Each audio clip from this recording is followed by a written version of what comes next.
aujourd'hui, comme le mentionnait José, j'ai le plaisir de vous présenter une conférence qui est directement liée, à mon champ d'expertise, à mon domaine. Donc, on va s'intéresser, oui, à la protection, des épargnants, puis plus spécifiquement, on va essayer de voir ensemble, c'est quoi le sort qui est réservé aux consommateurs de services financiers qui s'estiment lésés. Donc, aujourd'hui, on a une conférence là, que je vous propose là, en 4 points. Là. Donc, d'abord, je vais faire une petite mise en contexte, qu'on comprenne bien de quoi qu'on parle aujourd'hui. Ensuite, on va regarder cette protection-là pour le consommateur qui s'estime lésé, là, qui se décline un peu en 2 volets. Alors, on va regarder qu'est-ce qui nous vient de la réglementation financière et ensuite, qu'est-ce qui nous vient là, du droit civil, principalement du régime de responsabilité civile. Et je vais terminer le tout avec quelques constats et des réflexions. En tant que prof d'université, je ne peux pas m'en empêcher. Alors, on aura quelques petites pistes là, pour voir s'il n'y a pas des choses qui pourraient être améliorées. Alors, aujourd'hui, là, mon objectif à moi dans cette conférence-là, c'est de vous permettre d'avoir une vue d'ensemble des mesures de protection qui sont offertes aux consommateurs là, de services financiers. On va essayer de voir les outils qui sont disponibles pour eux. On va essayer de voir un peu comment ils peuvent être indemnisés. Est-ce qu'il y a d'autres façons de faire là, dans les circonstances pour mieux comprendre vraiment là, qu'est-ce qui arrive quand on est un consommateur de services financiers et on s'estime lésé. Donc, je pense que cette conférence-là peut être intéressante pour vous, possiblement dans votre pratique, là, si vous recevez des clients qui sont des consommateurs de services financiers, mais aussi pour tout le monde qui est présent aujourd'hui, parce que vous êtes tous des consommateurs de services financiers. Alors, qui sait, j'espère que vous n'en aurez pas besoin et que vous ne serez pas des consommateurs lésés, mais qui sait, peut-être que ce que vous allez voir aujourd'hui pourra vous être utile. Donc, débutons avec la mise en contexte. Le domaine des services financiers, c'est un domaine qui est plutôt vaste. On retrouve plusieurs secteurs. On peut penser au secteur des services bancaires. Donc là, je parle vraiment du prêt, du dépôt. On a aussi tout ce qui touche l'assurance de dommages, que ce soit pour votre automobile, votre maison. On pense également à l'assurance vie. Donc, que ce soit l'assurance de personnes, pardon, que ce soit l'assurance vie, l'invalidité, la maladie grave. Et on a également là, un vaste secteur qui couvre les valeurs mobilières, la planification financière et l'investissement. Aujourd'hui, pour situer la conférence, je vais m'intéresser davantage là, aux consommateurs qui sont dans le volet là, services là, d'investissement et valeurs mobilières. Mais sachez qu'il y a beaucoup d'éléments qui sont applicables, qu'on va voir ensemble, qui sont applicables à tous ces services-là, principalement aux services qui sont assujettis à l'encadrement de l'Autorité des marchés financiers au Québec. Donc ça, facilement, qu'est-ce que ça touche? Ça touche à peu près tous les services financiers, à l'exception des services bancaires qui sont offerts par les banques, là, qui sont soumis à l'encadrement fédéral. Donc, ça couvre beaucoup des services, ça couvre notamment les services offerts par Desjardins. Donc, c'est quand même vaste. Donc, on peut faire vraiment, disons, une analogie entre ce qu'on va voir aujourd'hui qui touche les services d'investissement et l'ensemble des services financiers. Donc, services d'investissement, de quoi on parle? Pour rendre ça facile, d'un côté, vous avez votre marché. On peut parler du marché financier, je vais parler ici du marché des produits financiers. Alors, on pense à des actions, des obligations, des parts de fonds communs de placement, des parts de fonds négociés en bourse. Je m'intéresse aussi aux produits de l'assurance qui sont de nature d'investissement, donc les fonds distincts et dans une certaine mesure, là, les polices d'assurance vie universelle. De l'autre côté, qu'est-ce qu'on retrouve? On retrouve nos épargnants. Eux, ils ont un besoin, c'est un peu comme vous et moi, on a un besoin de gérer nos avoirs, de faire des investissements, que ce soit pour notre retraite, pour planifier l'achat d'une maison, un voyage ou ce qu'on veut laisser en héritage. Ces épargnants-là, nous, on s'intéresse surtout aux consommateurs qu'on peut appeler le petit investisseur ou là, le terme qui est davantage là, utilisé, l'investisseur individuel ou de détail. Donc, c'est grosso modo, là, c'est vous et moi. Et pour pouvoir aller obtenir des produits du marché financier, bien, il manque un maillon là, à ce schéma-là et ce sont les intermédiaires financiers qui offrent les services d'investissement. Alors, qu'est-ce qu'ils vont faire, ces intermédiaires-là? Ils vont offrir des services de conseil. Alors, quels seraient les bons produits financiers pour l'épargnant? Des services de gestion de portefeuille parfois discrétionnaires. Alors, on va pouvoir prendre l'ensemble des décisions dans l'intérêt du client ou encore simplement de la négociation, donc de l'achat ou de la vente là, de l'offre de produits financiers. Donc, ces intermédiaires-là sont vraiment le pont entre mes produits financiers, le marché des produits financiers et les épargnants. Et c'est dans ce cadre-là qu'on va s'intéresser aujourd'hui à qu'est-ce qui se passe pour mes consommateurs qui s'estimeraient lésés en ayant reçu certains services des intermédiaires financiers. Quand on parle des intermédiaires financiers maintenant, alors on a vu un peu ce qu'ils font. C'est qui les intermédiaires financiers? Il faut vous dire d'emblée que ça couvre vraiment une vaste gamme d'entreprises et de personnes physiques qui vont offrir des conseils en investissement et des activités de courtage. Donc, tantôt, je parlais de négociation là, sur valeur mobilière ou encore de l'offre dans le domaine de l'assurance. Alors, voici les principaux joueurs, là, évidemment, simplement pour que vous ayez une idée en tête là, pour la suite de la conférence. Alors, on a les courtiers en placement qui sont des entreprises qui travaillent par l'entremise de représentants. Eux peuvent faire un peu tout dans le domaine des valeurs mobilières. Alors, ils vont faire du conseil, de la négociation sur toutes les différentes formes de valeurs mobilières. On a aussi celui qui est le plus connu, je vous dirais généralement, le courtier en épargne collective et ses représentants, qui peuvent faire du conseil et de la négociation, principalement à l'égard des fonds communs de placement. C'est souvent ce qui vous est offert là, lorsque vous allez dans une institution bancaire ou dans une succursale là, de la Caisse populaire. Donc, souvent, on va vous offrir d'emblée là, des produits qui sont là, dans le domaine de l'épargne collective. On a également d'autres types de courtiers. Je ne vais pas entrer là, dans le détail, mais je vous donnerai comme par exemple le courtier en plan de bourse d'études qui, avec ses représentants, va pouvoir offrir des produits là, de R3E là, que certains d'entre vous possèdent peut-être là, pour leurs enfants. On a également le conseiller, qui est une entreprise. Je sais que c'est particulier, là, le nom conseiller, mais au sens de la réglementation, un conseiller, c'est une entreprise, un gestionnaire de portefeuille, qui, avec ses représentants conseils, offre principalement du conseil, de la gestion de portefeuille sur tous les types de valeurs mobilières. C'est généralement des services qui sont offerts aux gens là, un petit peu, qui sont bien nantis, disons, là, puis c'est moins pour monsieur, madame, tout le monde. On retrouve aussi des acteurs au niveau de la planification financière, donc que ce soit l'entreprise ou l'individu qui est le planificateur financier, qui offre généralement des conseils plus généraux en matière d'investissement et d'assurance. Et on retrouve également, là, pour les produits d'investissement de nature assurantielle, les représentants en assurance de personnes, qu'on appelle aussi les conseillers en sécurité financière et leur cabinet, qui vont pouvoir offrir tous les produits dans le domaine de l'assurance. Et je vous le disais, je pense principalement là, ici aux fonds distincts, qui sont des produits là, très similaires aux fonds communs de placement, mais dans le domaine de l'assurance, et dans certains cas, aux polices d'assurance vie universelles. Donc, on comprend ici qu'on a des entreprises, on a des individus et que dans l'ensemble, tous ces acteurs-là offrent des services d'investissement. Puis on voit qu'un point commun, là, peu importe avec qui on fait affaire, on va chercher du conseil en matière d'investissement. Alors, pourquoi je vous présente ça? Je vous présente ces éléments-là, non pas pour que vous reteniez ce que chacun fait. Au moment venu, si vous avez besoin, vous pourrez aller fouiller. Mais je vous le présente parce qu'il faut que vous ayez en tête que pour la suite des choses, pour être capable de comprendre qu'est-ce que va pouvoir faire mon consommateur qui s'estime lésé, vous allez avoir besoin d'identifier avec quelle catégorie d'intermédiaires financiers le consommateur a fait affaire. Parce que la suite des choses va en dépendre. Alors, les mesures qu'on va voir ensemble aujourd'hui ne sont pas nécessairement offertes à tous les consommateurs de services financiers. Alors, dans certains cas, il y a des mesures qu'on va voir qui, peu importe avec qui on a fait affaire, on peut accéder à cette mesure-là et avoir de l'aide, alors que dans d'autres cas, c'est seulement pour certains intermédiaires financiers. Alors, je voulais que vous ayez ça en tête pour la suite des choses. On poursuit maintenant toujours dans la mise en contexte pour essayer d'avoir une vue d'ensemble du cadre juridique qui s'applique à la prestation des services d'investissement. Donc, on a vu un peu c'est quoi, on a vu qui va les offrir. Maintenant, comment le droit encadre cette activité-là et les individus et les entreprises là, qui offrent ces services-là. Alors d'abord, évidemment, je ne vous apprendrai rien, mais le droit commun va pouvoir s'appliquer alors qu'on pense au Code civil avec tout ce qui touche pardon, le régime des contrats, les régimes de responsabilité civile, évidemment les régimes de mandat, administration du bien d'autrui et même le contrat de service qui vont pouvoir être intéressants. On a aussi ce qui vient du Code criminel. Pensons là, principalement à la fraude, là, qui va être des mesures qui peuvent malheureusement trouver application là, dans le domaine des services d'investissement. On a aussi tout ce qui touche la régulation interne de l'entreprise. Alors, vous savez, on en parle souvent, les entreprises vont mettre en place des codes d'éthique, des façons de faire, des politiques de gouvernance, de conformité, de gestion des risques. Alors, ça, c'est une partie des éléments qui vient quand même encadrer les activités des entreprises et donc des individus qui y œuvrent. On a bien sûr le cœur de ce cadre-là qui est la réglementation financière.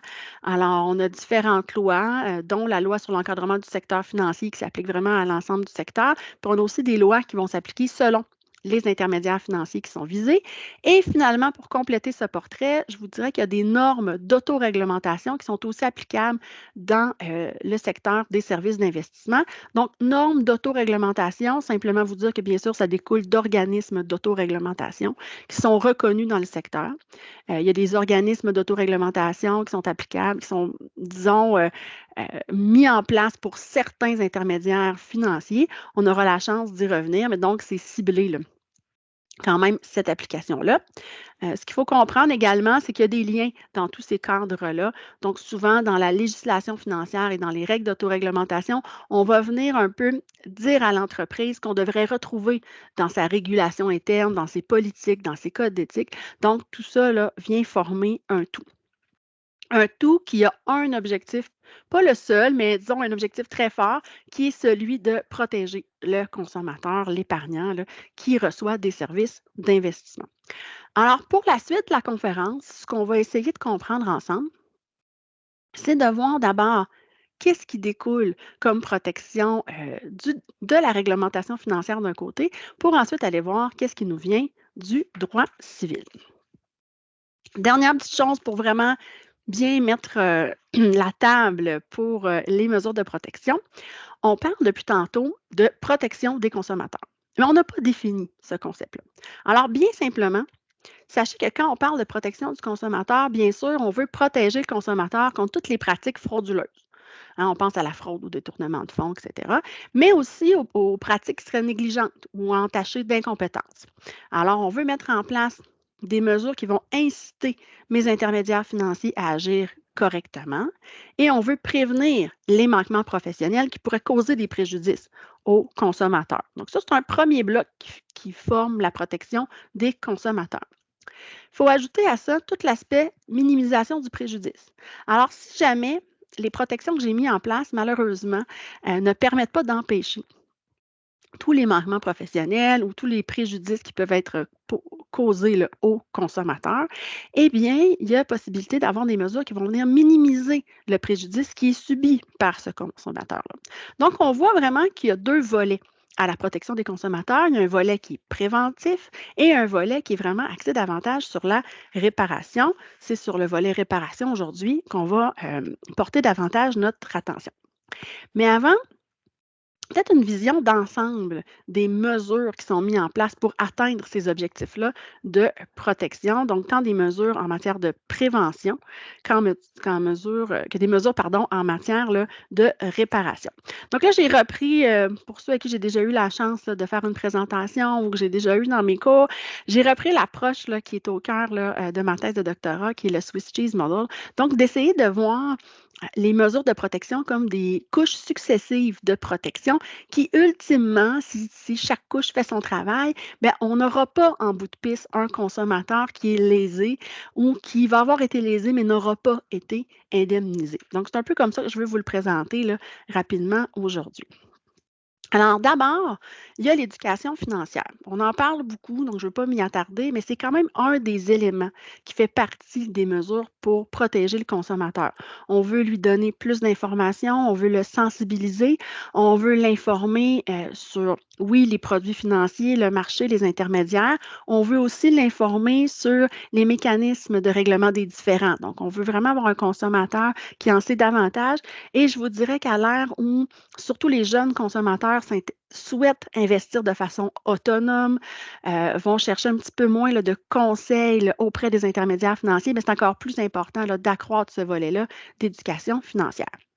On ajoute à ça un encadrement professionnalisé pour les intermédiaires financiers. Alors, nos intermédiaires que je vous ai présentés tantôt, ils sont vraiment soumis à un cadre, je vous dirais, assez strict pour contrôler à la fois leurs compétences et leur comportement. Donc, on veut, grosso modo, là, les voir agir comme des professionnels avisés. Ce cadre-là comprend en soi là, différentes, je dirais, couches successives là, de protection. Donc, il y a d'abord un encadrement du droit de pratique. juridique. Hein, c'est un peu l'équivalent de vous, là, les avocats, vous avez un droit d'exercice. Bien, on retrouve quelque chose d'analogue dans l'encadrement des intermédiaires financiers. Donc, les personnes physiques qui vont offrir des services aux consommateurs vont être inscrits auprès de l'Autorité des marchés financiers. Et sachez que les entreprises aussi sont soumises à ça. Alors ça, c'est un petit peu différent peut-être de ce qu'on retrouve là, dans le milieu juridique. On ajoute une autre couche, des normes de conduite accrues. Donc, on peut faire l'analogie un peu avec votre code de déontologie ou mon code, c'est vrai, des fois je m'exclus de déontologie, mais donc, c'est des mesures qui sont applicables vraiment pour venir préciser à mon intermédiaire financier, attention, faut vraiment que tu protèges la personne avec qui tu fais affaire. Alors, on parle de mesures de loyauté, de diligence. On veut, je vous le disais tantôt, un professionnel avisé là, qui agit dans les circonstances. Et ces règles-là ne vont pas juste viser les personnes physiques, on touche aussi les entreprises. Et la dernière couche de cet encadrement-là, c'est la mise en place de mécanismes de surveillance et de contrôle. Alors, pensez à l'inspection qui peut être en quelques points, là, ressembler à votre inspection professionnelle, également au processus disciplinaire. Alors, on pourra faire des enquêtes, il pourra y avoir des audiences et on pourra imposer des sanctions si les intermédiaires financiers ne respectent pas les normes de conduite accrues auxquelles ils sont soumis dans l'exercice de leurs fonctions. Donc, ça aussi en soi, ça fait partie des mesures, vous l'aurez compris, préventives là, pour protéger nos consommateurs. Il y a d'autres mesures également qu'on va voir plus en détail là, dans la suite de la conférence. Donc, il y a des mécanismes d'assistance et de plainte pour le consommateur qui s'estime lésé. Il y a des mécanismes d'indemnisation et de règlement des différends. Et il y a aussi, je vous dirais en dernier recours, mais on y reviendra, les recours en responsabilité civile. On pourrait ajouter aussi là, dans tout ça disons, le dépôt de plainte au criminel, mais aujourd'hui, dans le cadre de la conférence, là, je n'irai pas jusque-là. Donc, quel sort pour le consommateur lésé? Ça nous ramène à notre thème d'aujourd'hui. Bien, ce sont principalement ces mécanismes-là, donc les plaintes, l'indemnisation, le règlement des différends et la responsabilité civile qui se présentent aux consommateurs pour qu'en bout de piste, bien, ils soient indemnisés ou du moins qu'ils aient subi un moins grand préjudice. Donc, allons-y d'abord avec tout le volet protection qui nous vient de la réglementation financière. Et là, je me suis dit, tant qu'à parler de réglementation financière, commençons encore avec un schéma qui va vous présenter très brièvement, là, puis je ne veux pas m'attarder trop longtemps là-dessus, les principaux éléments qui composent cette réglementation financière-là. Alors, sachez d'abord qu'on y retrouve la loi sur l'encadrement des services financiers, du secteur financier, pardon, j'en glissé un mot tantôt. Simplement savoir que cette loi-là, c'est celle qui met en place, qui reconnaît, qui crée l'autorité des marchés financiers et le tribunal administratif des marchés financiers qui vient prévoir plusieurs de leurs pouvoirs, leur façon d'agir, etc. On a également, pour plusieurs intermédiaires financiers, une loi cadre qui est la loi sur les valeurs mobilières. Et pour d'autres, on a la loi sur la distribution des produits et services financiers, ainsi que leur règlement, donc le règlement 3103, qui est peut-être celui là, qui est le plus connu pour les acteurs de la loi sur les valeurs mobilières. Mais on a aussi des règlements quand même importants du côté de la loi sur la distribution des produits et services financiers. À ce portrait-là, toujours dans ce qu'on appelle au fin de la conférence la réglementation financière, on ajoute des règles, des organismes d'autoréglementation, comme je vous le disais tantôt. Alors, on a les règles de l'OCRI, qui est le nouvel OAR, là, qui est issu d'une fusion entre anciennement l'OCR-CVM et le MFDA. Donc, l'OCRI, c'est l'organisme canadien de réglementation des investissements qui va mettre des règles pour certains intermédiaires financiers. On a aussi la Chambre de la sécurité financière qui met en place des règles pour d'autres des intermédiaires financiers. On a également des organismes qui vont, disons, établir des normes, mais qui sont pas contraignantes. Alors, on a les normes de l'IQPF qui touchent les planificateurs financiers et on a les lignes directrices là, de la CAP. On peut aussi ajouter là, à ce volet, disons, non contraignant, différents avis qui peuvent venir de l'Autorité des marchés financiers, des ACVM. On peut parler de lignes directrices, de guides même là, pour les assujettis et d'instructions générales. Donc, c'est tous des éléments qui entrent dans la composition de la réglementation financière. Ce qui est intéressant de retenir ici, c'est qu'il y a quand même, dans nos recherches, on parle d'une fragmentation réglementaire. Ce que vous devez voir, c'est que les intermédiaires financiers ne sont pas soumis à un cadre unique. Alors, vous le voyez, il y a différents intermédiaires financiers. Ces différents intermédiaires financiers-là, comme le présente le schéma, ne sont pas soumis à toutes les mêmes lois, les mêmes règlements et les mêmes règles d'autoréglementation. Donc ça, c'est sûr que ça va avoir un impact pour la suite des choses. Tantôt, je vous disais, il faut bien qualifier avec quel intermédiaire financier on a fait affaire pour savoir après c'est quoi les mesures de protection. Bien, une des raisons de ça, c'est que ce n'est pas les mêmes lois qui sont applicables. Alors, si je n'ai pas les mêmes lois qui sont applicables, bien, c'est sûr que ultimement, c'est possible qu'il y ait des différences dans les mécanismes qui découlent de ces lois-là qui pourront être appliqués. Alors, ça vous donne un peu le portrait. Je trouvais là, qu'une image vaut 1000 mots. Toujours là, dans cette même volonté là, de vous présenter un portrait d'un point de vue visuel là, de la situation, puis du fait qu'il y a des variations, je vous présente le même type de schéma, mais cette fois-ci avec les autorités qui sont impliquées. Alors, très rapidement, parce que des fois, je passe 1 heure avec mes étudiants sur ça. D'abord, en haut de tout ça, là, je vous apprendrai peut-être pas grand-chose, mais il y a le ministre des Finances qui chapeaute vraiment le secteur là, financier au Québec. Ensuite, on a l'Autorité des marchés financiers et le tribunal administratif là, des marchés financiers qui trouve application à l'ensemble des intermédiaires financiers là, que je vous ai présentés aujourd'hui. Donc ça, ce volet-là est unique et universel là, pour les intermédiaires financiers.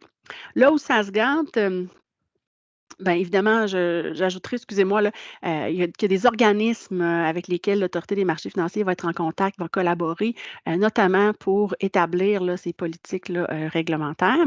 On ajoute à ça des OAR, donc l'OCRI, la Chambre de la sécurité financière, et des regroupements qui ne sont pas des organismes d'autoréglementation, mais qui viennent quand même jouer là, un rôle, donc l'IQPF, l'ACA. Et à ça, il faut ajouter un grand nombre d'organismes qui interviennent directement dans les mécanismes d'indemnisation et de règlement des différends. Alors, il y en a vraiment une liste, là, je ne les nomme pas tous, mais ce que le schéma vous permet de voir, c'est la variation dont je vous parlais tantôt. Si vous regardez les flèches, vous allez voir que certains des mécanismes de règlement des différends s'appliquent seulement à une catégorie d'inscription, certaines à 2, d'autres à quelques-uns. Donc, il y a vraiment là un besoin de bien identifier pour le consommateur qu'est-ce qui est disponible pour lui. Et ça se fait encore une fois, comme je vous le disais, en partant à la base de la bonne catégorie d'inscription. Alors, je vous rassure, là, ces schémas aussi compliqués que ça, je pense que c'est mon dernier là, pour la conférence. Il faut faire attention de ne pas faire des promesses que je ne peux pas tenir. Donc, ça nous amène à voir vraiment les vues d'ensemble des mesures qui découlent de cette réglementation-là, qui vient de ces différents organismes-là. Alors, pour regarder, d'abord, il faut savoir que dans les mesures, il y a la première mesure, la plus accessible, puis on va y revenir plus en détail, c'est vraiment d'avoir de l'assistance et de l'information en tant que consommateur. Et ça, il y a différents organismes, dont principalement l'Autorité des marchés financiers qui en offre. Ensuite, on a ce qui constitue un mécanisme de plainte. Alors, le consommateur peut se plaindre du comportement. Il y a plusieurs étapes à ça qui sont possibles. Et le troisième élément de ces mesures-là, c'est vraiment des mesures d'indemnisation directement et de règlement des différends. Et là, il y a une panoplie de mesures qui s'offrent aux consommateurs avec différentes autorités et organismes qui en sont responsables. Et le tout varie, encore une fois, là, selon les intermédiaires là, avec qui le consommateur là, est en relation. Alors là, je vous ai présenté ça de façon plutôt linéaire, là, 1, 2, 3, tout ça est attaché, mais vous comprendrez que ce n'est pas aussi linéaire que ça dans la vraie vie. Oui, c'est possible d'avoir une gradation, donc je vais chercher de l'information, je vais faire une plainte et si ça ne marche pas, je vais peut-être aller vers un autre mode de règlement des différends, mais ce n'est pas toujours comme ça. Parfois, le consommateur va décider de commencer plus loin dans ce spectre-là des possibilités et il peut le faire, c'est possible de le faire dans plusieurs cas. Parfois, il y a des étapes préliminaires, donc c'est variable, mais vraiment, l'idée ici, c'est d'avoir une vue d'ensemble de ce qui est disponible. On va aller voir ensemble plusieurs de ces éléments-là qui sont les plus importants pour les consommateurs au Québec. Et lorsque je vais vous présenter ces différentes mesures-là, on va avoir en tête 2 consommateurs typiques là, dans le domaine. Alors, je vais avoir un premier consommateur qui, lui, a subi des pertes dans son portefeuille de placement parce qu'il y a eu une bourse de marché, des marchés financiers qui est importante. Et c'est dû au fait que lui voulait des placements très conservateurs et sécuritaires, mais son représentant ne lui a pas offert là, un portefeuille aussi sécuritaire qu'il voulait. Alors ça va être mon premier consommateur type. Et le deuxième, bien, malheureusement, c'est je prends le cas d'un consommateur qui a été fraudé par son intermédiaire dans le cadre d'une fraude à la Ponzi. Et donc, qui a tout perdu ses investissements. On peut penser aux investisseurs dans Norbo, par exemple. Alors, ce qu'on va vouloir voir, c'est comment ces deux types de consommateurs-là peuvent bénéficier des mesures que je vais vous présenter. Alors, ça va nous permettre de concrétiser un peu là, des mesures qui parfois là, peuvent avoir l'air plus théoriques et de mieux comprendre là, leur application. Alors, allons-y avec la première mesure, qui est le service d'assistance de l'Autorité des marchés financiers. Donc, d'abord, j'ai un consommateur qui va avoir des questionnements, qui va s'estimer lésé. Parfois, il n'est pas sûr encore à cette étape-là, mon consommateur, qu'il y a quelque chose qui a vraiment subi un préjudice, mais il va avoir des questions, il va vouloir de l'information. Alors, dans tous les cas, il va pouvoir aller chercher l'assistance de l'Autorité des marchés financiers. Qu'est-ce qu'elle offre comme service à cet égard-là, l'Autorité? Bien sûr, elle a un centre d'information auquel c'est possible d'appeler et pour les consommateurs, mais je vous dirais même pour les acteurs de l'industrie, là, pour poser des questions, avoir de l'information sur les produits et sur les mécanismes de règlement des différends. Donc ça, c'est une première chose possible. L'AMF peut aussi aider, dans une certaine mesure, les consommateurs à formuler une plainte s'ils sont insatisfaits à l'égard d'un intermédiaire financier. Alors, pour qui sont ces services-là? C'est simple, pour tous les consommateurs de services financiers pour lesquels les services sont assujettis là, à l'autorité. Donc, dans les intermédiaires financiers qu'on a vus, l'ensemble des consommateurs qui font affaire avec ces intermédiaires-là pourraient utiliser les services d'assistance et d'information de l'Autorité des marchés financiers. Ce qui veut donc dire que pour mes deux consommateurs, donc celui qui a subi des pertes parce que ses placements étaient trop spéculatifs et celui qui est victime d'une fraude à la Ponzi, dans les deux cas, bien sûr, je pourrais demander au début de ma démarche, contacter l'autorité et poser des questions, obtenir de l'information, notamment sur les mécanismes disponibles au niveau de l'indemnisation et du règlement des différends. Donc, c'est la première étape, normalement. Ensuite, on entre dans le mécanisme de plainte. Alors, une fois que mon consommateur, il s'estime lésé, il décide de faire une plainte auprès de l'entreprise avec laquelle il a fait affaire. Et ça devrait idéalement, toujours, là, évidemment, on peut aller chercher de l'information en amont à l'autorité, mais après, dans les mesures qu'on va prendre, l'idéal, c'est d'abord d'aviser l'entreprise avec qui on a fait affaire, donc que ce soit le courtier en placement, le courtier en épargne collective, le cabinet en assurance de personnes, le cabinet en planification financière, de contacter, de dire, bien, moi, je ne suis pas satisfaite du service que j'ai reçu, j'estime que je subis un préjudice, puis bien, je vous demande de corriger la situation. Alors ça, c'est une chose qui peut être faite. Et ce qu'il faut savoir, c'est que ça, c'est encadré par la loi et maintenant, en tout cas, bientôt, la réglementation. Donc, il faut que chaque entreprise se dote d'une politique pour traiter les plaintes de consommateurs. Et cette politique-là doit prévoir différents éléments. Et on va même plus loin et on ira plus loin, je dirais, là, dans les prochaines années parce que tout récemment, l'Autorité des marchés financiers a adopté un nouveau règlement qui porte sur le traitement des plaintes. Et ce règlement-là sera en vigueur là, dans un petit peu plus d'un an, donc au 1er juillet 2025. Alors, c'est un règlement qui va venir définir un petit peu davantage la marche à suivre, les délais à respecter pour les entreprises également. Puis, moi, je me permets de vous souligner deux articles là, qui retiennent mon attention. Bon, pour ceux que ça intéresse, l'article 9 et 10 du règlement, mais ce qui est intéressant, c'est ces articles-là vont contribuer au développement par l'intermédiaire financier d'une vision d'ensemble des plaintes reçues afin d'identifier les causes communes aux plaintes et de résoudre les enjeux qu'elles soulèvent. Donc, on vient demander aux entreprises d'accumuler des données sur les plaintes, sur la source des plaintes, puis d'essayer de voir s'il n'y a pas des éléments communs en amont. Donc, est-ce qu'on est capable, avec une approche systémique, de faire de la rétroaction, puis d'aller voir qu'est-ce qui se passe et qu'est-ce qu'on peut corriger pour éviter qu'il y ait de nouvelles plaintes là, de même nature. Moi, ça, je trouvais ça très intéressant dans le règlement et je voulais vous le souligner.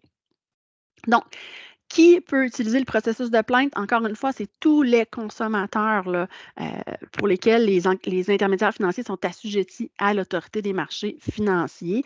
Donc, c'est possible pour tous les consommateurs des intermédiaires financiers là, que je vous ai présentés. Et pour mes deux consommateurs, bien sûr, elles peuvent toutes les deux là, faire une plainte là, auprès de l'entreprise là, pour laquelle ils ont subi un préjudice. Par contre, il faut bien nuancer.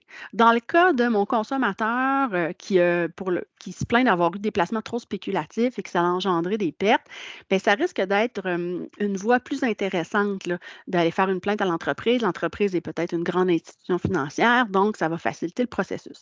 Dans le cas de mon client qui a été victime d'une fraude à la Ponzi, généralement, ces fraudes-là arrivent dans le cadre de petites entreprises qui vont, lorsque, il y a eu une découverte là, du stratagème, ces entreprises-là vont disparaître, vont faire faillite.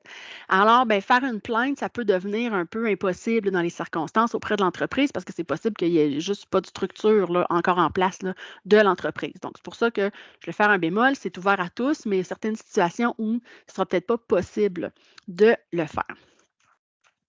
Alors, on poursuit maintenant avec les mécanismes de plainte. Donc, si j'ai fait, bon, le consommateur fait sa plainte auprès de l'institution financière. L'institution financière traite selon sa politique de plainte la demande et conclut à la fin qu'elle ne va pas changer sa position. Donc, le consommateur n'est pas content, mais malheureusement, l'institution financière, elle, considère qu'elle a fait ce qu'elle devait dans les circonstances. Bien, le consommateur insatisfait de la réponse qui est donnée à sa plainte par l'entreprise peut, lui, décider de faire une plainte à l'autorité, donc faire transférer, je devrais dire, son dossier de plainte auprès de l'autorité des marchés financiers. Qu'est-ce qui va se passer avec ce transfert de plainte-là? Bien, l'autorité va évaluer le dossier et va pouvoir poser différentes actions à la suite de son évaluation du dossier. Alors d'abord, elle pourra offrir des services de conciliation et de médiation, puis ça, j'y reviens dans un instant. Elle pourrait décider de procéder à une inspection auprès de l'assujetti sur lequel porte la plainte ou encore d'ouvrir une enquête parce qu'il y a un risque là, qu'il y ait des manquements importants au niveau notamment disciplinaire et qu'on doit faire une enquête pour ensuite là, déposer des accusations devant le tribunal administratif des marchés financiers. Et on peut directement porter le dossier devant le TMF, que ce soit au niveau administratif disciplinaire ou encore au niveau pénal devant la Cour du Québec. Donc, ce sont des options qui sont à la discrétion de l'AMF. Donc, quand la plainte lui est transmise, le dossier va être regardé et ce sont les éléments qui sont possibles. Je vous dirais que principalement, ce qu'on voit, c'est vraiment d'aller vers les services de conciliation et de médiation et c'est ce dont je vais vous parler dans un instant. Je veux quand même attirer votre attention sur un élément marginal, mais quand même présent. Alors, il faut savoir que la loi sur les valeurs mobilières et la loi sur la distribution des produits et services financiers prévoient que l'autorité des marchés financiers peut demander au TMF de restituer des sommes qui ont été obtenues à la suite d'un manquement professionnel auprès des consommateurs qui ont subi le préjudice. Donc, ça, c'est quand même intéressant. Ça peut être une porte pour aller chercher de l'indemnisation. Par contre, ce recours-là s'avère intéressant uniquement s'il y a des fonds quelque part qu'on peut aller saisir, qu'on peut aller récupérer. Donc, s'il n'y a pas de compte s'il n'y a rien de disponible, bien évidemment, c'est un recours là, qui n'existe pas. Et il faut savoir que c'est complètement à la discrétion de l'autorité. Alors, il n'y a pas de façon officielle où un consommateur peut demander à l'autorité de mettre en branle ce processus-là d'indemnisation possible auprès du TMF. C'est vraiment les professionnels de l'autorité qui, dans leur analyse de dossier, pourront juger si c'est pertinent ou pas d'aller de l'avant avec une telle demande. Alors, encore une fois, tous les consommateurs de services financiers peuvent aller de l'avant avec ce genre de service-là, après avoir fait leur plainte, de faire transférer leur plainte auprès de l'autorité des marchés financiers. Et pour mes deux consommateurs, bien, pour mon consommateur là, qui avait des placements trop spéculatifs, qui considère avoir subi des plaintes pour ça, ça pourrait être intéressant, là, la conciliation, et on y reviendra là, dans quelques instants. Pour mon victime d'une fraude à la Ponzi, ben, c'est sûr que on pensait moins à la conciliation et la médiation, mais devant un dossier aussi grave, bien, il est fort possible qu'il y ait une enquête qui soit ouverte et même là, qu'il y ait des accusations posées là, devant là, non seulement le TMF, là, mais la Cour du Québec. Par contre, ces actions-là, à moins qu'il y ait de l'argent qui dorme, là, comme je vous disais tantôt, dans un compte, ne vont pas permettre aux consommateurs d'être indemnisés. Ça va permettre d'aller sanctionner l'intermédiaire financier fautif, mais ne vont pas, là, si je vais devant le TMF, à moins, comme je vous le dis encore une fois, à moins qu'il y ait de l'argent caché quelque part, ça ne va pas me permettre d'indemniser mon consommateur. Alors, j'espère que ça va pour le moment. Je poursuis avec le service de conciliation ou de médiation qui est offert par l'Autorité des marchés financiers. Alors, je vous disais, j'ai fait ma plainte auprès de l'institution financière, je ne suis pas satisfaite de la réponse, je transfère mon dossier à l'autorité. L'autorité peut faire différentes choses et l'une de ces choses-là, je vous disais que c'est d'aller vers la conciliation et la médiation. Donc, il faut comprendre que c'est sur recommandation de l'autorité qu'on peut avoir accès à ce service-là qui est volontaire, donc il faut que les parties acceptent et qui est gratuit. Alors, il y a deux possibilités. Il y a la conciliation.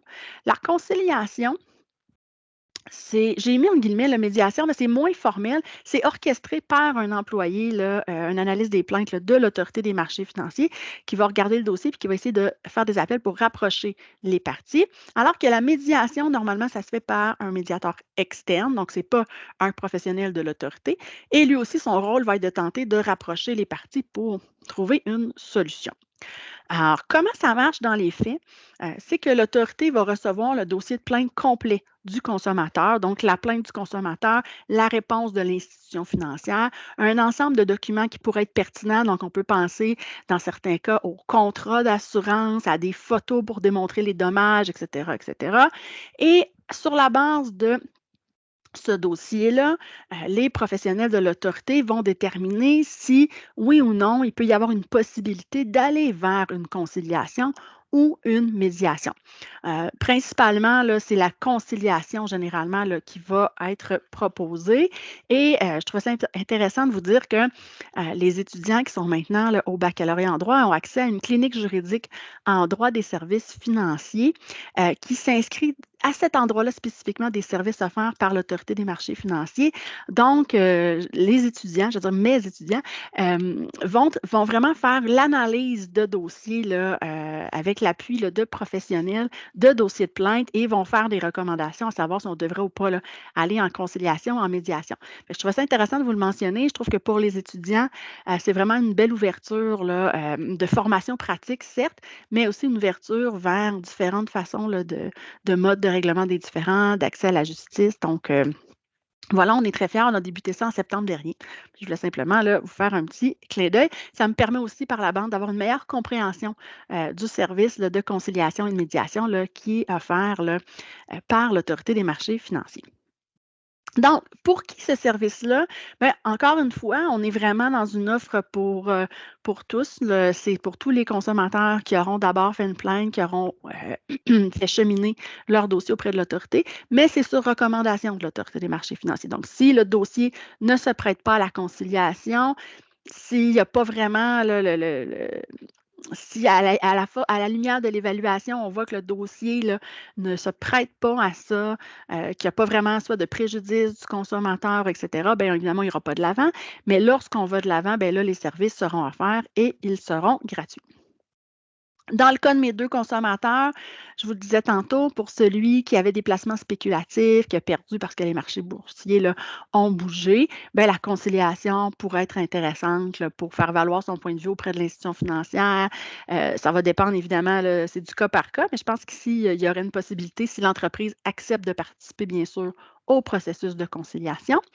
Par contre, pour mon client, mon consommateur là, qui a été victime d'une fraude à la Ponzi, ben, c'est certain qu'on peut bien aller à la conciliation, mais si l'entreprise n'existe plus vraiment, bien, vous comprendrez qu'il n'y a pas d'autres parties avec qui s'entendre. Et si c'est une entreprise qui n'a pas de fonds, qui a fait faillite, bien sûr, il n'y aura pas d'argent pour faire un règlement. Donc, ça devient un peu théorique là, de vouloir là, utiliser ces services-là de conciliation et de médiation. Donc, ça, c'était vraiment pour les services offerts par l'autorité. Je vous propose maintenant d'aller voir un peu le fait qu'on peut faire des plaintes auprès d'un organisme d'autoréglementation qui est compétent. Alors, comment on peut faire ça? On peut le faire ça va vraiment se faire tout seul parce que l'AMF va décider qu'elle transfère le dossier auprès de l'OAR compétent ou encore le consommateur, puis des fois les consommateurs ne le savent pas, peuvent faire une plainte, eux, directement auprès de l'organisme d'autoréglementation lorsqu'il y en a un qui est compétent dans les circonstances. Alors, il faut savoir que qu'est-ce que ça permet de faire, cette plainte-là? Ça permet principalement d'ouvrir un processus disciplinaire. Alors, normalement, il y aura une enquête. Si l'enquête est concluante et qu'on considère qu'il y a eu des manquements, il y aura un dépôt d'une plainte, il y aura une audition, des décisions et des sanctions qui pourront être posées. Donc, ce n'est pas un processus qui permet d'être indemnisé pour le consommateur. C'est un processus qui permet de sanctionner l'intermédiaire fautif. Mais il y a une petite ouverture parfois et je vais vous en parler dans un instant. Alors, c'est pour qui? Bien, c'est pour tous les consommateurs qui ont retenu les services d'un intermédiaire financier qui est assujetti à un organisme d'autoréglementation. Alors, ça vise tous les représentants qui sont soumis à la Chambre de la sécurité financière, alors principalement les représentants de courtiers en épargne collective, représentants de courtiers en plan de bourse d'études, représentants en assurance de personnes et planificateurs financiers. Donc, quand vous avez fait affaire avec ces gens-là, puis vous êtes insatisfait du service reçu, vous pouvez faire une plainte à la Chambre de la sécurité financière qui va déclencher un processus disciplinaire. C'est aussi possible auprès de l'OCRI, donc le nouvel OR dont je vous parlais tantôt. Et ça, c'est principalement si vous avez fait affaire avec un courtier en placement et leurs représentants. Bientôt, ce sera également ouvert au Québec là, pour les courtiers en épargne collective. Ça l'est déjà dans le reste du Canada, mais nous, c'est à venir. Et c'est là qui est intéressant, puis qu'il y a une petite ouverture vers l'indemnisation.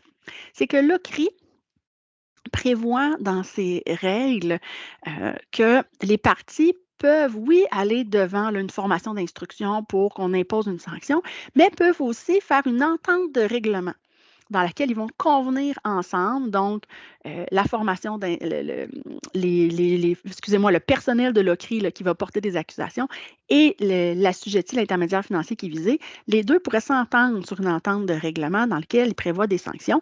Et cette entente-là pourrait prévoir que l'une des sanctions, c'est d'indemniser le consommateur. On le voit ici et là, dans certains cas, donc on a répertorié des décisions rendues qui vont reconnaître une entente de règlement qui comprend cette sanction-là qui est d'indemniser les victimes. Pourquoi je vous dis que c'est une possibilité indirecte d'indemnisation? C'est que dans les règles de l'OCRI, une formation d'instruction, donc le tribunal qui entendrait une cause ne pourrait pas imposer une sanction qui est d'indemniser le consommateur. Ce n'est pas prévu dans ces règles. Là où il y a une porte ouverte, c'est qu'on dit quand vous négociez une entente, bien là, vous avez le droit de prévoir des sanctions qui ne sont pas prévues normalement. Alors, c'est la petite porte ouverte est là. Mais donc, c'est bien de le savoir pour vos clients. Ça peut être intéressant. Des fois, on pense que de faire une plainte à un organisme d'autoréglementation pour le client, ça n'apporte rien. Mais il faut voir, des fois, il faut tenter la chance parce que ça peut vraiment ouvrir la porte, là, surtout dans le cas de l'OCRI. Il y a une petite chance que ça amène à de l'indemnisation. Puis même dans le cas de la Chambre de la sécurité financière, même s'il n'y a pas cette possibilité-là, moi, je vous soumets que c'est toujours mieux de quand même faire la plainte puis de faire les autres processus en même temps. Parfois, ça peut faire bouger les choses. Alors voilà pour les plaintes au niveau des OR. J'ajouterais une petite chose. Évidemment, ce n'est pas l'objet aujourd'hui de la rencontre, mais sachez qu'au niveau criminel, si jamais quelqu'un est condamné en termes de fraude, c'est reconnu dans le code criminel, un article qui permet de demander l'indemnisation. Bien, pas de demander, mais d'imposer. Le juge peut imposer l'indemnisation des victimes pour les dommages pécuniaires. Donc, ça, c'est à garder en considération. Si on en revient à nos deux consommateurs, dans les deux cas, c'est possible de faire des plaintes. Donc, celui qui avait des placements qui étaient trop spéculatifs et qui s'est orienté, qui a subi des pertes à cause de la fluctuation des marchés boursiers, bien, dépendamment de qui est son intervenant. Donc, si c'est un courtier en placement, il pourrait faire une plainte à l'OCRI. Si c'est en épargne collective, en ce moment, il pourrait faire une plainte à la Chambre de la sécurité financière. Donc, dépendamment du cas, ça pourrait éventuellement mener une indemnisation. Pour mon consommateur qui est victime d'une fraude à la Ponzi, bon, ben là, bien sûr, faire une plainte au niveau de l'OR compétent s'il y en a un, donc c'est bien de le faire, Chambre de la sécurité financière OCRI. Pour les chances d'être indemnisé, bien, on s'entend qu'encore une fois, c'est le même problème. Si mon entreprise a fait faillite, il n'y a pas de fonds, il n'y aura pas d'entente de règlement dans ces éléments-là, mais ça peut quand même être une bonne chose de faire une plainte auprès de l'OR. Encore une fois, ça peut faire bouger les choses à d'autres niveaux. Alors, ça m'amène maintenant à un autre processus et c'est vraiment juste pour revenir, ici, on commence à comprendre qu'il y a une différenciation selon les catégories d'inscription. Hein, tous les premiers mécanismes, on dit OK, c'est un petit peu disponible pour tout le monde, donc ben voilà, il n'y a pas de discussion.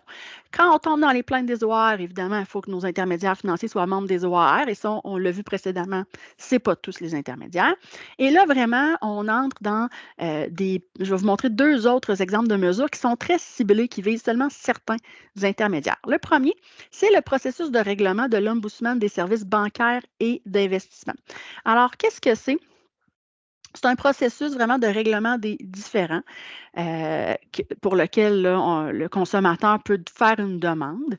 Alors, dans ce processus-là, il y aura un examen de la plainte qui a été fait par le consommateur et il y aura ensuite, si on considère que le consommateur a été lésé, une recommandation qui pourra être faite et cette recommandation-là pourrait notamment comprendre un dédommagement d'un montant maximal de 350 000 $.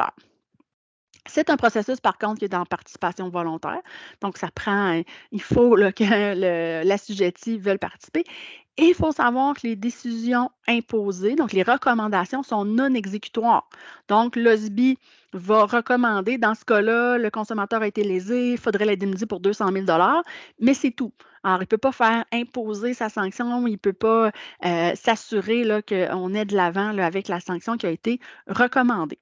Cela étant dit, il y a en ce moment un projet là, de modification là, réglementaire qui ferait que l'OSBI pourrait rendre des décisions exécutoires. Donc, je vous ai mis le lien là, vers l'avis de consultation là, qui est en cours par rapport à ces changements-là. Ce seraient des changements pan-canadiens, mais ça implique bien sûr aussi là, des règlements et des instructions générales là, de l'Autorité des marchés financiers. Pourquoi on en est venu, et ça se parle depuis plusieurs années, à vouloir que les décisions de l'OSBI soient exécutoires? Deux raisons. D'abord, il y avait une augmentation dans les dernières années du nombre de recommandations non respectées. Alors, on faisait le processus, on arrivait à la fin, puis l'institution financière décidait de ne pas payer. Point. Autre élément qu'on a observé aussi dans les dernières années, c'est qu'on arrivait à la fin, on avait une recommandation, par exemple, de 250 000 $. Et là, ce que faisait l'institution financière, c'est qu'elle se retournait vers le consommateur et elle lui disait, ben écoute, moi, je ne suis pas obligée de te payer. Hein. On n'est pas obligé, c'est non exécutoire. Si tu veux, je t'offre 100 000. Alors, les institutions financières allaient chercher vraiment des paiements à rabais. Au niveau des consommateurs là, par rapport aux recommandations qui avaient été faites. Ça, je dois vous avouer que ça n'a pas passé. Au niveau des autorités réglementaires, on a senti vraiment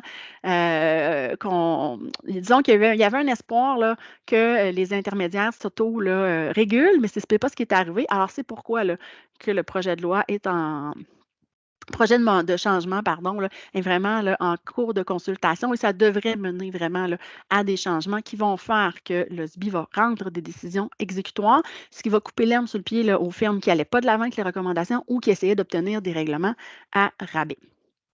Alors, c'est pour qui l'OSBI? Là, c'est plutôt limité. C'est seulement pour les clients des entreprises qui en sont membres. Qui sont les entreprises qui en sont membres au Québec? C'est principalement les courtiers en placement. Il faudra voir avec les changements qui auront lieu prochainement là, au niveau des courtiers en épargne collective au Québec qui vont être membres de l'OCRI, si ça va changer les choses. Mais pour le moment, c'est les courtiers en placement et leurs représentants là, au niveau du Québec.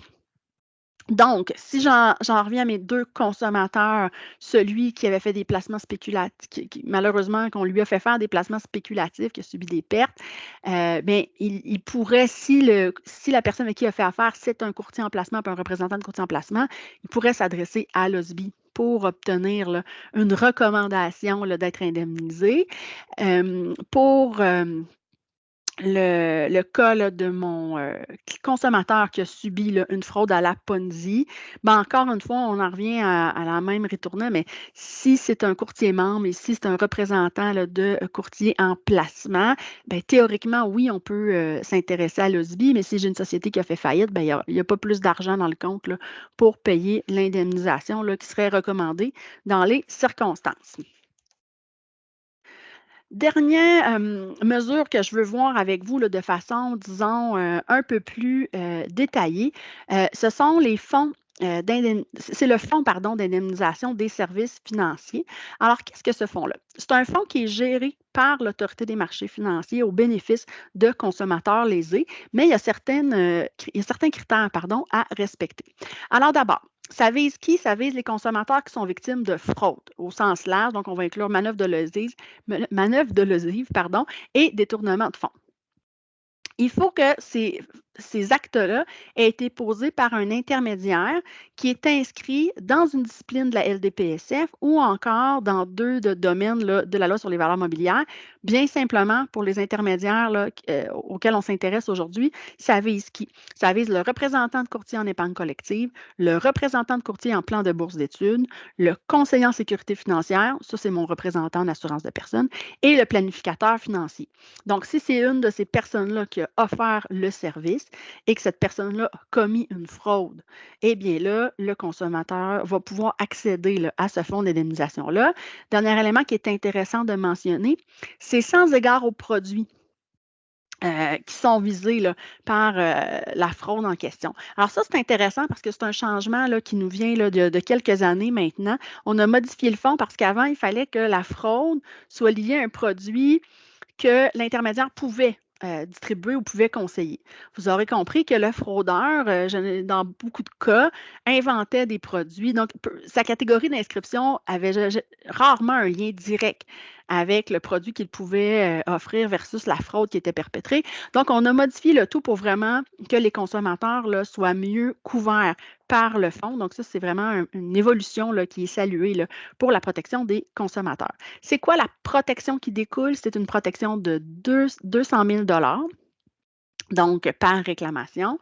Et pour qui? Bien, je vous le disais, c'est seulement pour les consommateurs qui remplissent ces critères-là et donc qui ont fait affaire avec les bons intermédiaires financiers, ceux qui sont visés par le fonds et qui sont victimes de fraude. Alors, c'est quand même assez sélectif, mais c'est un fonds qui est plutôt original. On n'a pas d'équivalent, sous réserve de quelques exceptions, il n'y a pas beaucoup d'équivalents ailleurs au Canada ou ailleurs dans le monde. Donc, c'est un fonds qui, vraiment, là, au Québec, est intéressant. C'est bien de savoir qu'on a ça qui existe. Malheureusement, ce n'est pas applicable à tous les intermédiaires financiers, mais ça, on aura la chance de s'en reparler là, tout à l'heure. Alors, je reviens avec mes deux consommateurs. Là. Donc, celui qui a subi des pertes en raison de placements spéculatifs, est-ce que lui il peut faire une demande au fonds? Non, parce que dans ce cas-là, lui, il serait victime là, de négligence ou d'incompétence parce qu'on n'a pas choisi des fonds qui étaient concordants ou en convenance avec son profil. Alors, on ne pourrait pas accéder au fonds d'indemnisation. Par contre, mon consommateur victime d'une fraude à la Ponzi, ben lui, là, c'est ça sa voie de salut, là, c'est vraiment d'appliquer. Tout ça va dépendre quand même de la qualification, la catégorie d'inscription de l'intermédiaire financier qui a commis la fraude. Alors, si j'entre dans les représentants que je vous ai nommés tantôt, bien, on pourra accéder au fonds parce qu'ici, c'est vraiment une fraude. Par contre, si ce n'est pas un intermédiaire qui est visé, donc pensons ici aux représentants de courtier en placement, bien là, je ne pourrai pas accéder au fonds d'indemnisation qui est géré par l'Autorité des marchés financiers. Et dans tous les cas, ça va se limiter à 200 000 comme c'est présenté. Donc ça, je viens de vous présenter vraiment les principales mesures de protection qui viennent de la règle du secteur, je dirais, financier là, pour les consommateurs. Vous les retrouvez encore à l'écran dans le schéma qu'on a vu d'entrée de jeu. Ce que je vais faire rapidement pour compléter le portrait, c'est vous mentionner d'autres mesures qui sont possibles, mais évidemment, dans le cadre d'une conférence d'une heure 30, j'ai vraiment choisi ceux qui étaient, on est allé plus loin sur ceux qui étaient de plus pertinents au Québec, mais sachez qu'il y a d'autres éléments. Donc, notamment au niveau de l'information, on pourrait, comme consommateur, aller chercher de l'information au niveau de la Chambre de la sécurité financière. Le centre d'information est principalement pour les représentants qui sont membres de la Chambre, mais c'est quand même une possibilité comme consommateur. Il y a aussi l'Ombudsman des assurances de personnes qui, dans le domaine de l'assurance, offre de l'information aux consommateurs. Et l'OCRI, donc le nouvel OAR, offre aussi tout ça, c'est moins développé que l'assistance qui est disponible pour l'Autorité des marchés financiers, mais quand même, là, le CRI offre aussi de l'information aux consommateurs.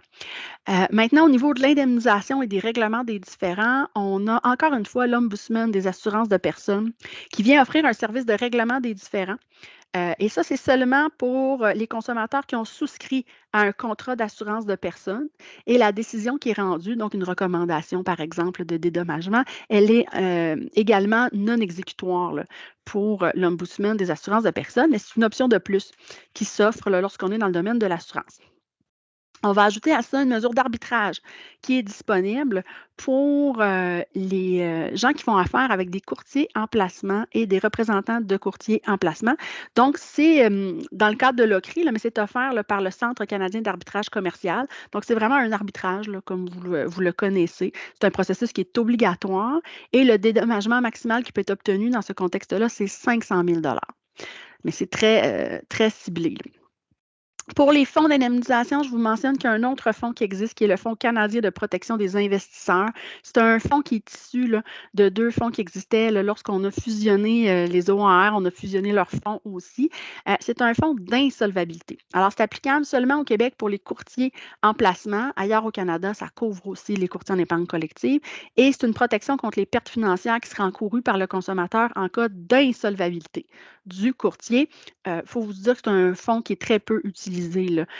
Il y a des statistiques, là, on voit que ce n'est pas très fréquent là, qu'on utilise ce fonds-là, mais c'est un fonds qui est disponible pour les clients de certains consommateurs.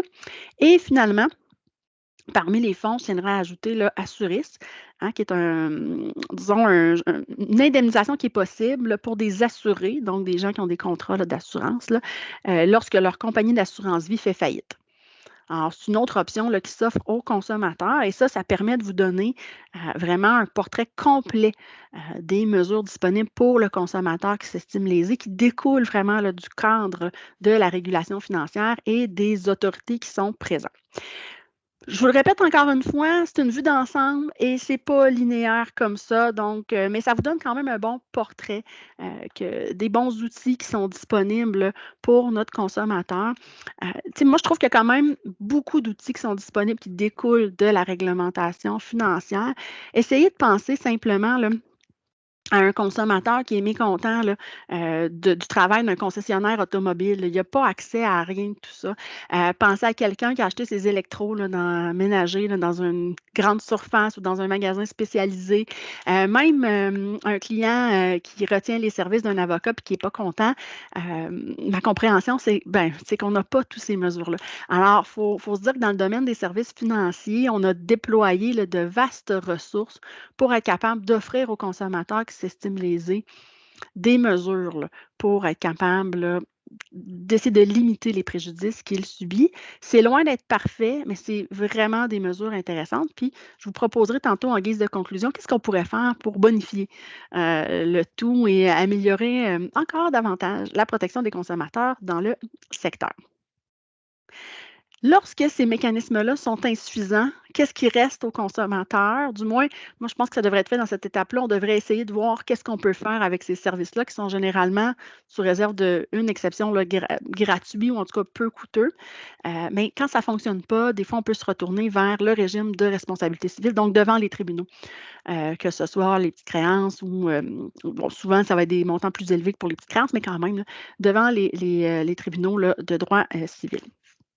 Qu'est-ce que je veux voir avec vous dans cette zone-là, dans des mesures de protection qui découlent du droit civil, donc le régime de responsabilité civile? Rapidement, je vais vous présenter la relation entre les parties. Vous savez tous, quand on veut appliquer le régime de la responsabilité civile, il faut comprendre les liens contractuels, etc. On va également parler des composantes de la responsabilité civile, la faute, la faute et les dommages. Je vous parlerai également de la particularité là, de ce secteur-là et je finirai avec quelques exemples d'indemnisation. Alors, allons-y. D'abord, j'ai mon consommateur qui, lui, a un contrat de service d'investissement avec une entreprise. Alors, courtier en placement, courtier en épargne collective, cabinet en services financiers, en planification financière, en assurance de personnes. Donc, le lien contractuel est vraiment entre le consommateur et l'entreprise. Ça vient de la réglementation financière, mais c'est aussi reconnu par les tribunaux. Ça a été reconnu en 2020 là, par la Cour suprême là, dans l'arrêt Asselin, mais il y a d'autres. La Cour d'appel l'a reconnu aussi là, à plusieurs reprises dans la dernière décennie. Ce contrat-là, en droit civil, on peut le qualifier de différentes façons. Plusieurs le qualifient de mandat, mais là, ça, selon moi, ça découle d'une mauvaise interprétation de l'arrêt Laflamme qui était basée sur le Code civil du Bas-Canada, mais je ne vais pas plus loin. Mais dans les faits, normalement, c'est une qualification qui risque d'être un contrat mixte, donc un mélange régulièrement entre le mandat et le contrat de service selon le Code civil du Québec. On retrouve également dans cette relation-là, bien sûr, la personne physique, celle qui va offrir directement le service au consommateur. Donc, souvent, ça va être un employé ou un mandataire de l'entreprise de services d'investissement. Mais cette personne-là, elle ne contracte pas avec le consommateur. Elle est associée à l'exercice des obligations par l'entreprise. C'est pour ça qu'elle se retrouve auprès du consommateur. Donc, ça, c'est vraiment le schéma des relations. Donc, évidemment, ça va impacter sur la responsabilité contractuelle ou extra-contractuelle. Je vais dire qu'il y a un petit bémol ou, disons, un cas d'exception qui serait le cas du représentant autonome. On ne verra pas ensemble aujourd'hui, mais dans ce cas-là, le représentant autonome, il y a une particularité. Il est à la fois entreprise et personne physique. Donc, ça vient un petit peu modifier le schéma qui vous est présenté. Alors, qu'est-ce que ça fait, ce schéma-là? Bien, ça fait bien sûr qu'avec mon entreprise, c'est une responsabilité qui est contractuelle, alors que pour le représentant, on est dans une responsabilité extra-contractuelle. Donc, l'entreprise, elle peut être tenue responsable d'honorer ses engagements qu'elle a contractés. Elle peut le faire par sa propre faute, donc défaut de surveillance. Elle n'a pas mis en place suffisamment de surveillance. Ses politiques sont déficientes ou incitent à vendre des mauvais produits, etc., etc. Donc, vraiment, les actes de l'entreprise au niveau général, mais ça peut aussi être par les fautes directement de son représentant. Donc, elle associe le représentant à l'exécution de ses obligations. Si lui commet un manquement professionnel dans le cadre de l'exécution de ses fonctions, bien, la faute qu'il commet, ça devient aussi la faute de l'entreprise et l'entreprise en est responsable. Alors, qu'est-ce qu'il pourrait faire, ce représentant-là? Bien, il pourrait offrir des produits qui ne sont pas convenables pour le client, il pourrait faire du détournement de fonds, il pourrait faire du churning, donc multiplier de façon indue des transactions pour générer des commissions, etc., etc. Donc, tout ça viendrait nourrir la responsabilité de l'entreprise. De son côté, bien, le représentant, on le disait, c'est extra-contractuel. Donc, lui, il faudrait vraiment appliquer ici 1457. Il faudrait qu'il y ait un manquement de respecter les règles de conduite, puis il n'est pas supposé se conduire de façon à porter préjudice à autrui. Mais ce qu'il faut savoir, c'est que les tribunaux, oui, vont parler du lien contractuel entre l'entreprise et l'individu, mais vont rarement faire un de long et en large une discussion sur l'entreprise, c'est contractuel, le représentant, c'est extra-contractuel, comment on va partager la responsabilité. Souvent, ça va être un tout.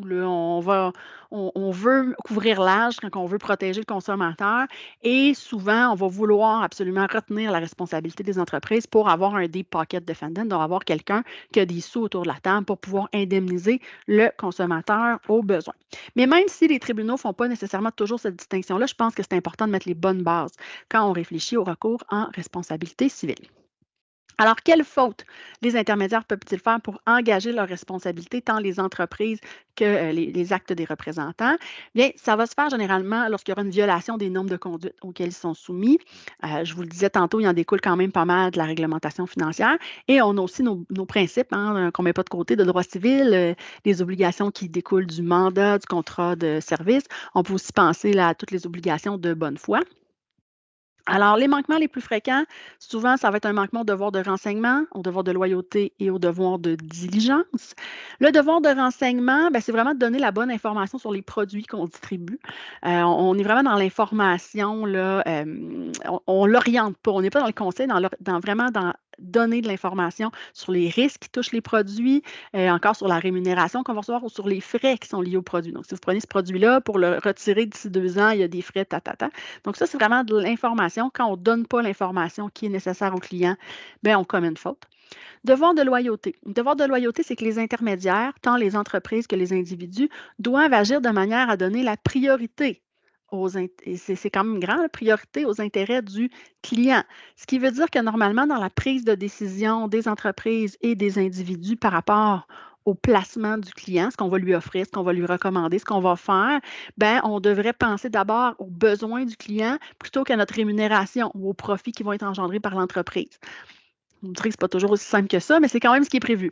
Dans la réglementation, on pense également à une gestion des conflits d'intérêts, ça revient un petit peu à ce que je vous parlais au niveau de la rémunération, mais il y en a d'autres, et également à protéger la confidentialité des renseignements qui sont reçus. Et finalement, devoir de diligence, bien, on pense ici à bien connaître son client, bien connaître les produits qu'on offre et là, de faire des conseils, donc vraiment d'orienter, de faire des recommandations de ce que devrait faire le client qui vont être dans son intérêt puis qui vont être convenables pour son profil de client. Et pour l'entreprise, ça comprend aussi tout le fait de devoir surveiller les activités de l'entreprise, de contrôler là, ses représentants. Donc, lorsque on manque au à la réglementation droit civil qui, là, ce que je vous ai fait, c'est un portrait très large des devoirs, mais ça vous donne une idée là, de là où on pourrait là, commettre des manquements. Bien, quand il y a un manquement, évidemment, c'est une faute là, qui peut mener à retenir la responsabilité de l'entreprise et du représentant. Ce qui est intéressant de mentionner, c'est que quand on tombe dans une évaluation en responsabilité civile, les tribunaux ont reconnu que l'intensité des obligations de l'intermédiaire sont variables selon la vulnérabilité du consommateur. Alors, plus mon consommateur est ignorant, est profane, ne connaît pas ça, pensez à une veuve de 75 ans qui n'a jamais travaillé dans le domaine de la finance. J'essaie de vous donner un exemple. Bien, les tribunaux vont considérer que l'intermédiaire financier, tant l'entreprise que le représentant, va devoir respecter ces devoirs-là, mais de façon accrue. Et parfois, ça peut même aller jusqu'à protéger le client contre lui-même. De l'autre côté, c'est sûr que lorsque j'ai des clients qui sont très connaissants, très avertis, ben, on va moins retrouver là, ces éléments-là, puis je vous en reparlerai dans un instant. Maintenant, au niveau des dommages, alors on a parlé de la faute. Quel est le préjudice là, qui peut être indemnisé pour le consommateur? Principalement, c'est le dommage pécunier. Donc, on parle de la perte financière et le gain manqué. Donc, moi, j'avais déposé 100 000, il en reste 50. Bien, il y a un 50 000 qui est de la perte. J'ai perdu vraiment l'argent que j'avais investi. Puis, je peux avoir manqué un gain parce que normalement, cet argent-là, je l'aurais placé à 5 donc j'aurais généré en quelques années un 15 000 Donc, ça, c'est des éléments qui vont pouvoir là, être demandés devant les tribunaux. Il faut savoir que c'est une tâche, somme toute, complexe d'évaluer. Le montant des dommages, en tout cas du moins dans certaines circonstances, parce qu'il faut faire la part des choses entre qu'est-ce qui découle de la faute de mon intermédiaire financier et qu'est-ce qui découle de la fluctuation des marchés financiers. Donc, évidemment, il faut que le dommage qui est subi découle de la faute et non pas seulement de la fluctuation du marché financier. Donc, souvent, on va faire affaire avec des experts là, pour venir déterminer le montant des dommages. Je vous dirais que dans certains cas, les tribunaux vont le faire un peu, pas au péfomètre, mais vous comprenez quand c'est des cas vraiment simples, mais généralement, il y a des experts impliqués. Dans certains cas, on peut aussi aller chercher des dommages non pécuniaires qui vont avoir été causés là, par les dommages pécuniaires. Donc, on parle ici de dommages pour le préjudice moral, donc de problèmes d'ordre psychologique comme l'anxiété, la perte de confiance, l'insécurité, la dépression. Alors, ça, vraiment, on vient reconnaître ici qu'il y a une relation étroite parfois entre l'intermédiaire financier et le consommateur. Il y a une grande confiance. Et quand cette confiance-là, elle est brisée, hein, ce qui arrive lorsque j'ai des pertes pécuniaires, là, mais ça peut engendrer ce type là, de préjudice-là. Les facteurs qui vont contribuer là, pour les tribunaux à reconnaître des dommages non pécuniaires, on parle vraiment d'une relation à long terme entre les parties, de l'étendue des pouvoirs qu'on va avoir donnés à l'intermédiaire financier, du degré de confiance et de la vulnérabilité du client, de la gravité de la faute, et ça, je vous dirais que selon moi, c'est le plus important, et de l'importance des pertes financières. Donc, dans certains cas, on pourra reconnaître des dommages non pécuniaires. Encore faudra-t-il les prouver. Alors, on a vu à un certain point une vague de demandes de dommages non pécuniaires sans aucune justification, sans aucune preuve. Bien sûr, les tribunaux, dans ce temps-là, ne vont pas reconnaître généralement de dommages non pécuniaires. Enfin, dans de rares cas, c'est aussi possible de demander des dommages punitifs. Hein, vous le savez, on veut venir punir, dans le fond, le responsable. On veut marquer une conduite là, qui est vraiment inacceptable. Il faut savoir que c'est un champ d'application qui est très restreint. Donc, c'est vraiment seulement lorsque la loi le prévoit qu'on peut demander des dommages punitifs. Et dans le cas des services financiers, souvent, les gens vont s'appuyer sur les articles là, de la Charte québécoise. Donc, souvent, l'article 6 qui parle de la jouissance paisible des biens ou encore la dignité à l'article 4, de pair avec l'article 49 de la Charte, et il faudra démontrer une atteinte illicite et intentionnelle. Donc, il y a quand même une preuve d'intention. Vous le savez probablement mieux que moi encore, mais ce n'est pas simple à faire. Donc, encore une fois, il faut venir bien démontrer devant les tribunaux qu'on a cette atteinte illicite et intentionnelle. Des fois, quand la fraude est quand le geste est tellement grave, donc quand c'est une fraude qui est tellement spectaculaire, ben, on sent que c'est plutôt facile de faire là, cette démonstration-là, la fraude nécessitant pas la fraude étant aussi là, liée à l'aspect là, d'intention, là, mais vraiment, il faut le démontrer. Maintenant, au niveau du lien de causalité et des obligations là, du consommateur, ce qu'il faut savoir, c'est qu'il y a un peu une différence. Donc, on a vu la faute, on a vu le dommage. Là, ce qu'il faut comprendre, c'est que dans le dernier aspect qui est la glue entre tout ça, les tribunaux vont parfois avoir une attitude différente dans un domaine de responsabilité civile directement dans les services financiers versus la responsabilité civile en général. Donc, là, c'est pour ça que je parle du régime classique, là, mais c'est pour faire cette distinction-là. Donc, les tribunaux vont faire preuve d'une grande compréhension à l'égard du client profane. Alors, un client qui n'a pas lu son document, qui a signé les documents en blanc, parfois on va l'excuser, on va dire, mais c'est pas de sa faute. Pas de sa faute, il ne comprenait pas. Hein? Donc, il n'a pas lu ses relevés mensuels, pas de sa faute. Il n'y avait pas les connaissances. De toute façon, il ne comprenait pas les relevés. Vous voyez un peu des choses qu'on verrait moins là, dans un contexte de responsabilité là, classique de la responsabilité civile. On va accorder une importance vraiment importante, je vous le disais tantôt, à la relation de confiance entre les parties et à la vulnérabilité du consommateur. Puis ça va avoir un impact sur les obligations du consommateur, ce qu'on dit qu'il devrait faire lui aussi dans sa relation, mais aussi sur les sanctions qui vont être imposées. Alors, par conséquent, pour un consommateur vulnérable, je dis vraiment vulnérable, il y a une faible reconnaissance d'une faute de sa part généralement, là, même s'il a commis différents actes, là, que ce soit d'avoir, comme je vous disais, signé des documents en blanc, pas avoir lu des documents, pas avoir fait d'efforts de compréhension, avoir réagi tardivement. Ou encore à ne pas avoir là, minimisé ses dommages, bien, des fois, on va avoir de la misère à le reconnaître ou on va diminuer là, la part de cette faute-là.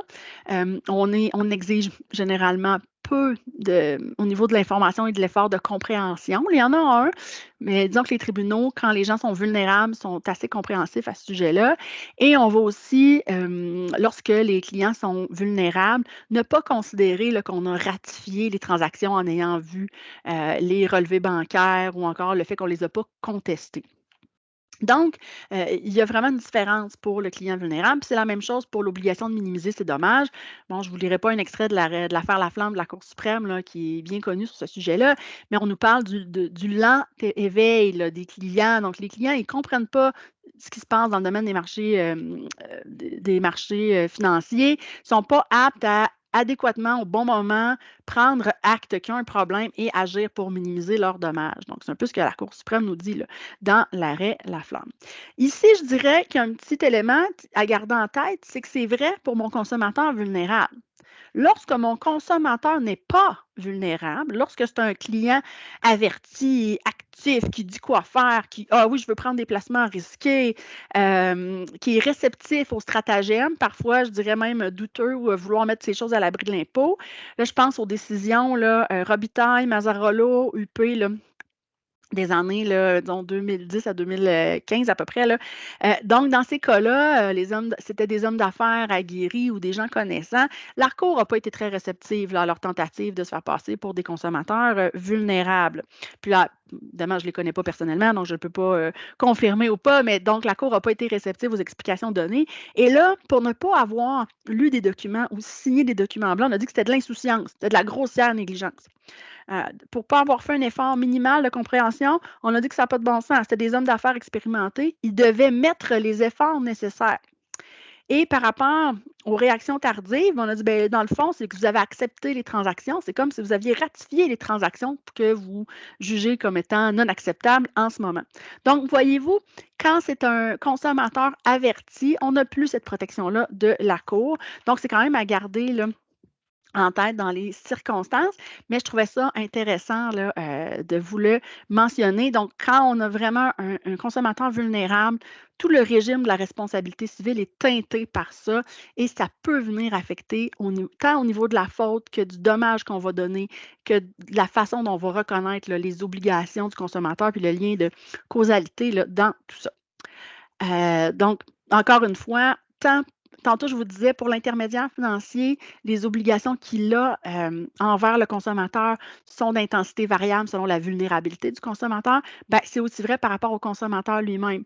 Lui, ses obligations qu'il a dans sa relation contractuelle avec l'intermédiaire financier sont variables aussi selon son état de vulnérabilité. Et en terminant, ben, je voulais vous présenter des exemples d'indemnisation du consommateur. Évidemment, je ne veux pas, je veux pas vous présenter ça pendant là, 2 heures, mais juste quelques décisions là, intéressantes. Donc, j'ai pris les décisions les plus récentes et aussi 2 incontournables.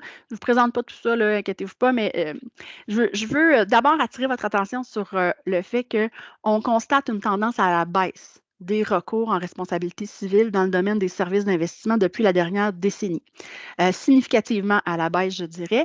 Et comment on peut expliquer ça? Bien, c'est sûr que tous les éléments qu'on a vus ensemble dans la conférence, là, qui viennent en amont normalement du recours en responsabilité civile, peuvent expliquer en partie ça et le fait qu'on a grandement qu'on a accru les règles au niveau de l'encadrement, notamment des entreprises, des dirigeants dans toutes les entreprises qui offrent des services d'investissement. Ça joue aussi là, sur je suppose, là, les recours. Mais bon, évidemment, on ne peut pas mettre le doigt spécifiquement dessus, mais ce sont les éléments. Donc, il y a une baisse, mais il y a quand même encore des recours et il y a des secteurs aussi plus problématiques que d'autres. Donc, tout n'est pas rose, mais il y a quand même une belle amélioration là, qui méritait d'être nommée. Donc, je vais attirer votre attention sur 2 décisions. D'abord, une récente, là, qui est la décision fatale. Ce qui est intéressant dans cette décision-là, on voit qu'on a seulement octroyé des dommages et intérêts pécuniaires et c'est surtout parce que c'était un cas de défaut d'avoir fait des transactions qui sont conformes aux objectifs du client. Puis la Cour a aussi déterminé ici que le courtier en placement, dans les circonstances, avait manqué de surveillance envers son représentant. Donc, s'il y avait eu une meilleure surveillance, on aurait peut-être attrapé le fait qu'il y avait un problème là, de conformité, de convenance aux investissements qui avaient été faits. Donc, ça, c'est l'affaire fatale. Autre décision plutôt assez récente qui est intéressante, c'est l'affaire Brown. L'affaire Brown, ce qui est intéressant aussi, c'est que c'est un recours collectif qui a été fait en raison d'un stratagème frauduleux qui a été élaboré par des intermédiaires financiers qui étaient inscrits en épargne collective, là, mais je vais vous dire, c'est pas clair exactement où se situe là, la fraude au niveau de leur inscription. Là. Donc, ce qu'ils ont fait, c'est qu'ils détournaient des fonds que les clients allaient mettre dans leur REER.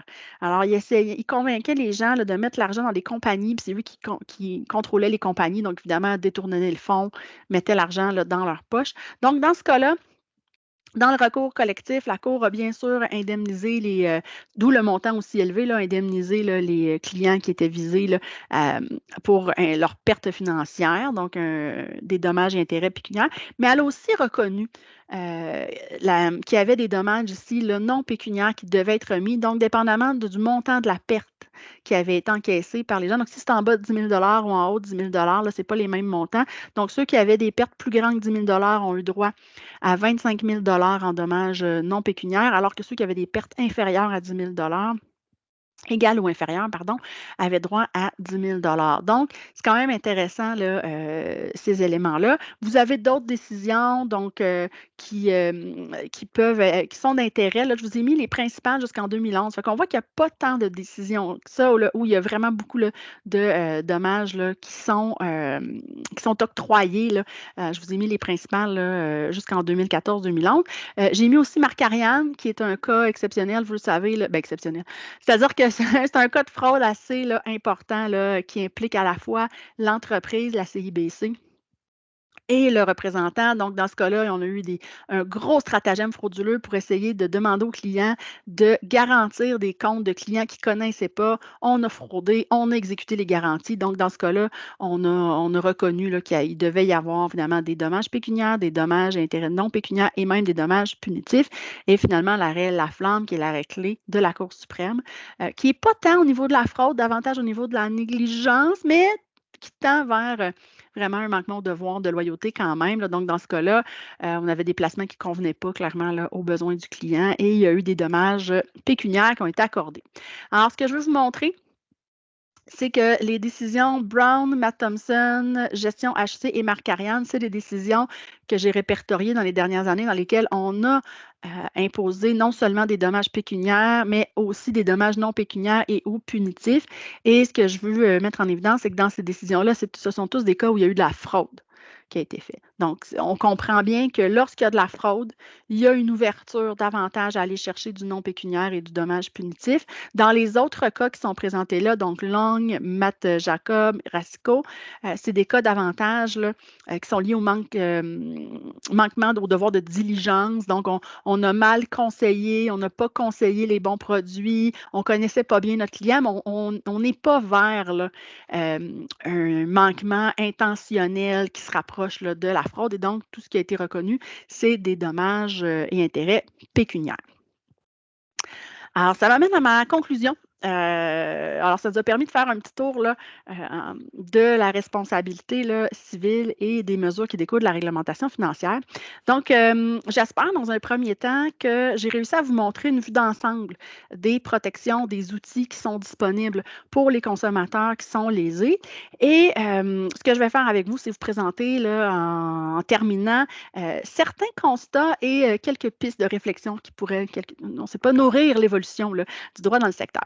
Donc, vous aurez réalisé, puis je l'ai dit à quelques reprises, ce qu'on a vu aujourd'hui, ça met en lumière la nature particulière, et moi, je vais dire professionnelle des services d'investissement, qui vraiment ressort de toute la panoplie de mesures et du traitement qu'on voit par les tribunaux, même en responsabilité civile, de ces dossiers-là. Donc, ça, c'est vraiment à garder en tête. Si vous avez des clients qui sont des intermédiaires financiers, n'hésitez pas à leur dire qu'ils doivent agir comme des professionnels, parce que ce n'est pas parce qu'ils ne sont pas des professionnels au sens du Code des professions que le cadre global qui s'applique à eux ne l'est pas, lui.